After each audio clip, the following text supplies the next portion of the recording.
Alright, so we were checking out a gold Zarya actually playing in Pugs, who plays quite a few different heroes in this. And it's King's Row, everyone loves King's Row, so hopefully this will be a good one to watch. Okay, first thing to think about right away, and you know, I'm obviously going to try and tear this down for a gold, like, because there is appropriate advice for different ranks. There's different stuff that will help you climb more. But currently, first thing I'm seeing right away is this bubble that you use on this Rhine. You can't see your Rhine. You can't see your enemies. You don't know what damage is coming. You don't know if there is a Rhine about to charge your Rhine who was hiding behind the corner. You don't know if your Rhine is about to get slept. You have no sight of the fight yet, and you use your bubble right away. So what that tells me is that you're using your bubble because you think there's going to be danger, which is not the right call.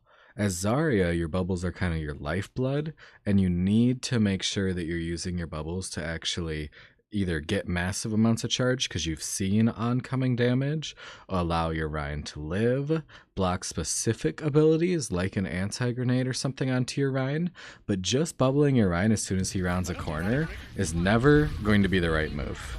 Because now you got 9 charge, you have no bubble, your Rhine is trying to push up right now. He would love a bubble right now, and you would probably get 40 charge off of it. So by waiting a couple seconds, you would have had a nice bubble. Now, you've used a total of 3 bubbles, and you've only gotten 40 charge for them. 3 bubbles, you could be at 100. You don't have the charge to punish the Reaper the way you need to. And there you go.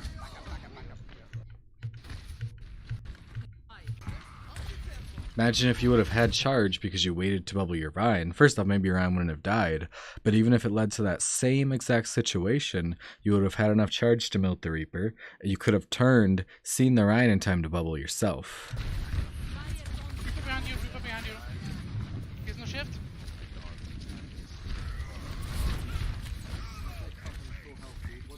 I have bubble for you.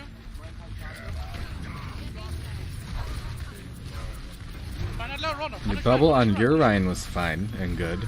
Your bubble on yourself was totally wasted. Gotta think about the bubbles. That's our Zarya foundation. That's where everything has to start. For us to be even a decent Zarya, we need good bubbles. From there, you can start to worry about a lot of the positioning, a lot of the team calls, a lot of the making sure that you're grabbing properly to make sure it doesn't get eaten, stuff like that. And that'll make you a great Zarya, but you have to get your bubbles down first.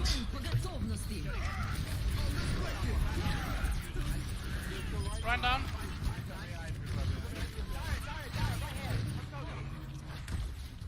I got the Reaper.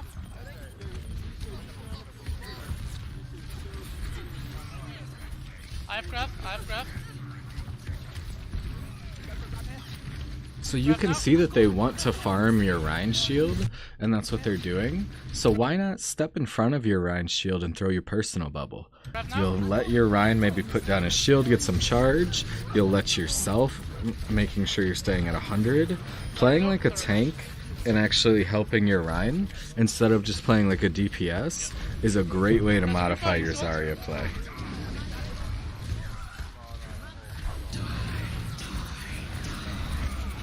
Down. There's only run a point. Again, you kind of just threw a bubble. You had no clue. You couldn't see what was going on with your soldier. It gave you 0 charge, so then you don't have your bubble, and you just can't do what you need to if you don't have your bubble available to you.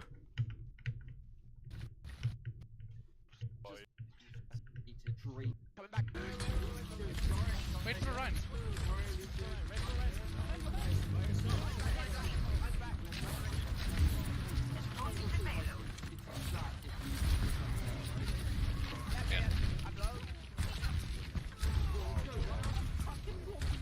Be a tank. You have both bubbles. You can push up here. I'm high charge.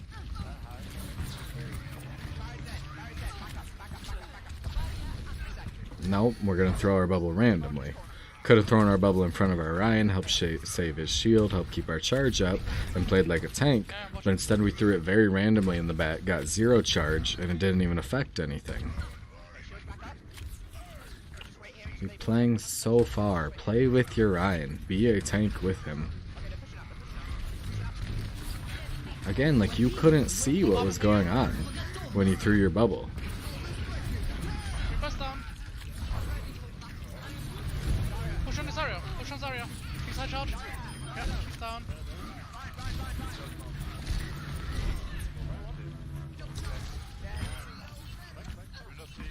There's a Lucio back here. There's a Lucio back. Just ignore him.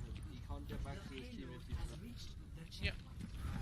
He's still back in the alley, so watch out for him. push, come on, Ryan. Push. Yeah, I'm with you, Ryan. I'm with you. Whoever's saying push has the right idea, and you guys should be communicating that to your team. You should be communicating that to your team. Even if they had their Lucio, you guys can push up on them here. But let alone the fact that you know they don't have their Lucio, you guys can do pretty much whatever you want. But instead you threw your bubble on yourself randomly, so now you don't have your bubble to save you from the Widow shots. Look where you use your bubble here. It's so random and it blocks nothing. 0 charge from your bubble. And then you're playing out in the open.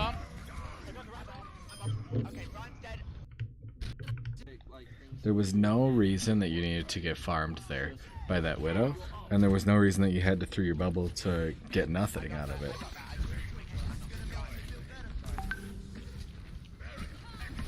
Play up so you can see what damage is coming. It makes it easier to bubble your Ryan, He has no shift. and it makes it easier for you to get charged. 2 seconds, bubble. Watch out for the Widow. Be careful for the Widow. And here you need to be planning with your team, like, how are you going to throw your grab here? Who's going to follow up with it? Are you guys going to combo ults? Are you guys just going to swing into it? Or what's going on? I can grab after this. Cool, so you can grab, but who can follow up? No one? Push in. Push in. No one. 1 kill. Again?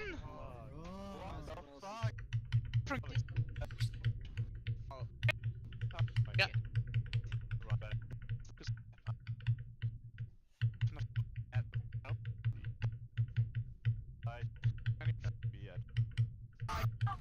What about... I'm backing off. I'm backing off. I'm backing off.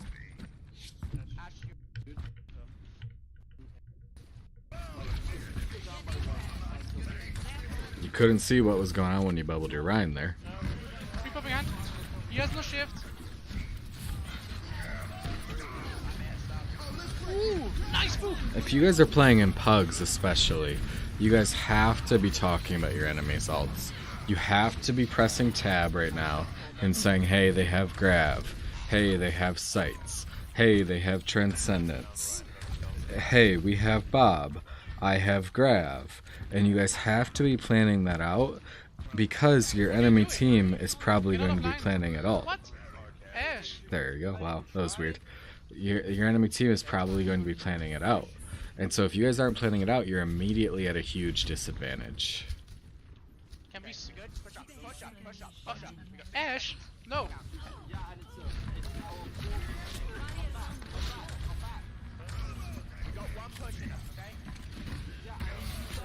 Reaper behind you. I don't totally get that. Your team has said that they're coming back a couple times, and neither you or your Ryan pulled out. You guys maybe had 2 fights, 3 fights, but you guys have turned it into 1 fight because you guys were staggering for so long. Ash.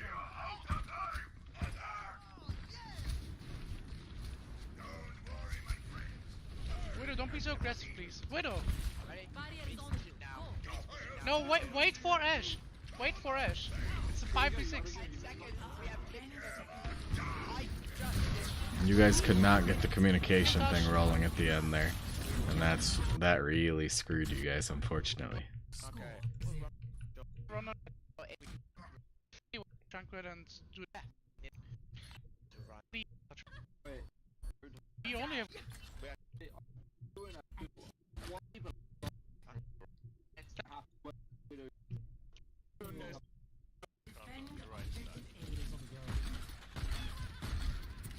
Cool. So this is a very practiced strategy, very common strategy on this map. But now that you guys know that they're on point, you guys should start rotating to the other side. Gives you guys better sight lines, gives them less places to hide. But because you and your Orisa haven't rotated, they kind of have a lot of control of point. Got someone.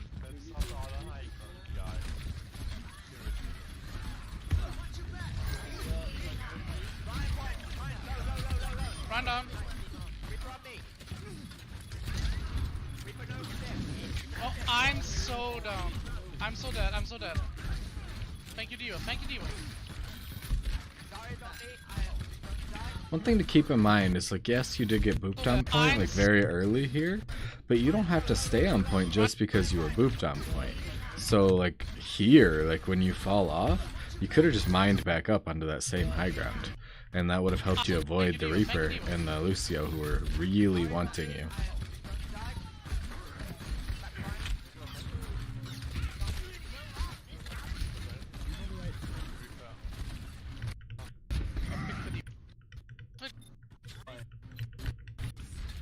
Push up, Ryan, push up. Pushing up. Ryan. I'm on wing. WM1. I'm low, I need you up. Alright, 3, 2, 1, go. You're down too.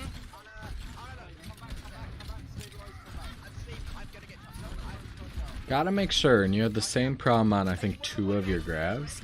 Gotta make sure that you and your team are at least a little bit more in sync. And that doesn't have to be through communication, that doesn't have to be through anything besides positioning.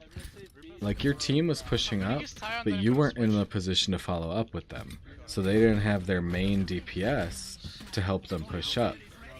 I'm kind of tired as...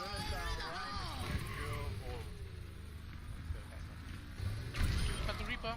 Let's go. Is everyone here? Yeah, go. The Reaper for sure has ult. Run it low. Don't pick the Widow. Yeah, nice. Pushing up. They're all Again, same exact thing. This is exactly what I was just talking about. Your team has now decided to push up. You're not in position to push up, so that means that your team is down their biggest source of damage. Don't pick the Widow so much. When they're expecting to be able to push up, like they were expecting to like spawn camp or something, and you just weren't there to follow up with them.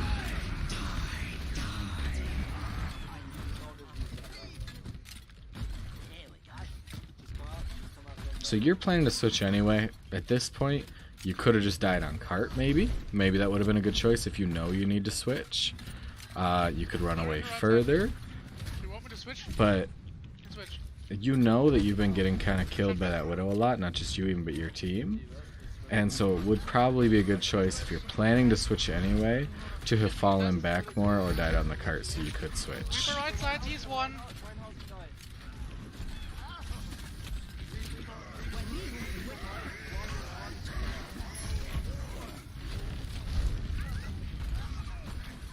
Look at that Widow, got 3 kills this fight. Who woke up the trunk? Yeah, I'm gonna switch. If you would have died on cart and switched, maybe that Widow wouldn't have gotten 3 kills that fight, and then you guys could have held right there.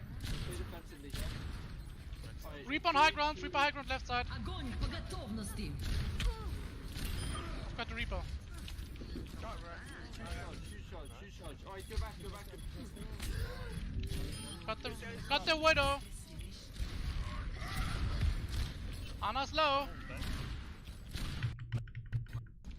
Push. So you should definitely be taking that left high ground. There you go. Push up to right. Okay, no, stay around this corner. That's good. Hit and tab to make sure they still have Widow and stuff. You know, if suddenly there was a Sombra on you, that's a way different style of play. I peeked too much. You did peek too much.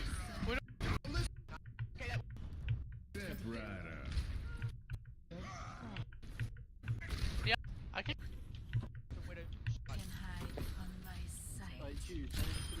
Nice. Kotor. Oh yeah, go. One great use of sights on Widow, and I don't know, I sped past it. Okay, so it's not what happened. One great use of sights on Widow on defense is popping your sights at the exact same time as the attacking Widow does, because you essentially waste that Widow's entire sights. And sights on attack is usually much more important than sights on defense, and so I don't like it. It turned out well for you guys, but I don't like it that you popped your sights when their Widow did not, because now their Widow is going to have a free sights where she's going to pick you, and then she's been doing well, so she's going to pick the rest of your team. And so you got to think a little bit deeper into your ult usage there, and kind of think about what's going to happen to you because you used your sights. Like, if their Widow gets sights first and kills you, that's 100% your fault. Same way, like, if a Zen pops his Transcendence before, like, a Grav, and then the team dies in a Grav, that's that Zen's fault.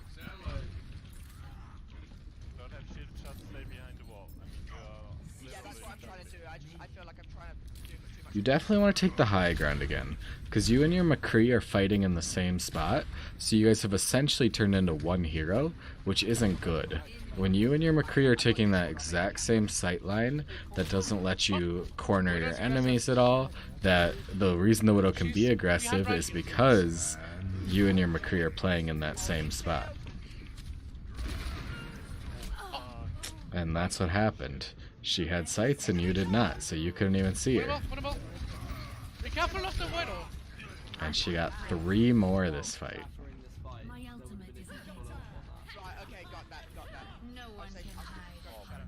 Widow is high ground left side. 4. Force her off. If you would have saved sights, she may have never gotten that 4. I've got the Widow.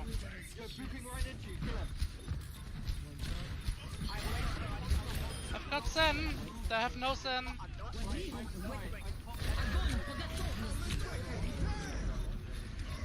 I'm low.